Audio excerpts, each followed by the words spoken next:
Good morning, St. Francis. It is Monday of the 34th and the last week of our church year. This upcoming weekend, we move into the season of Advent, Saturday night into Sunday. So our last week as a church year of 2019-2020, we enter 2020-2021 this upcoming weekend. So stay tuned for that. Coming to you from one of the playgrounds. This is the third of our playgrounds, the second playground that belongs to the preschool. A delightful place to play and to do all kinds of things in. It should be undergoing a tremendous overhaul in the next couple of months. Today's gospel, we are still hearing from the book of Revelation in our first reading, but today's gospel is Luke's interpretation of the widow's mite.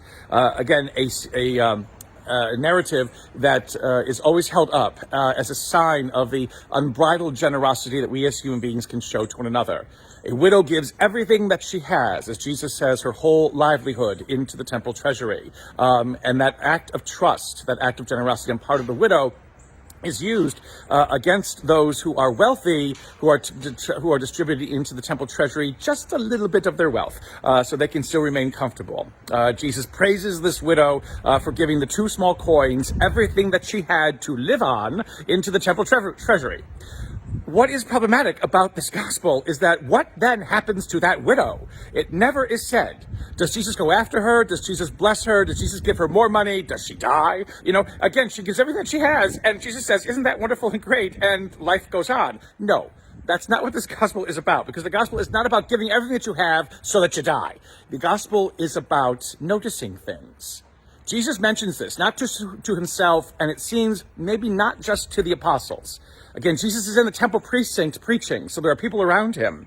And he basically points out what this poor widow has done in giving everything that she has. Did anybody else take notice?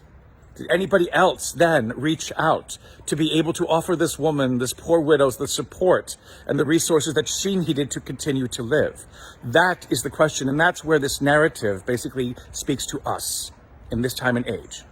Again, a parish that relies totally on just finances or is concerned, inordinately concerned with its finances all the time, is a parish perhaps that has lost its way.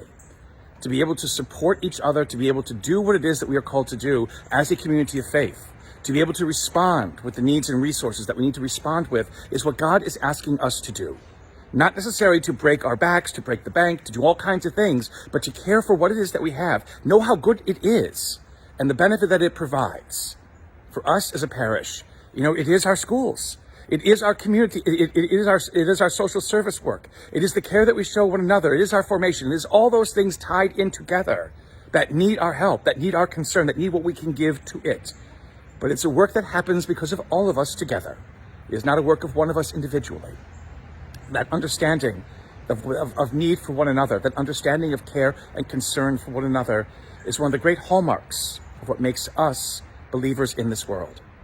May we never abandon those who are in need of our help, but be able to use the example that each other has shown to each other, that Christ shows to us, to make sure that everyone can obtain what it is that they need. And may the Lord give you peace.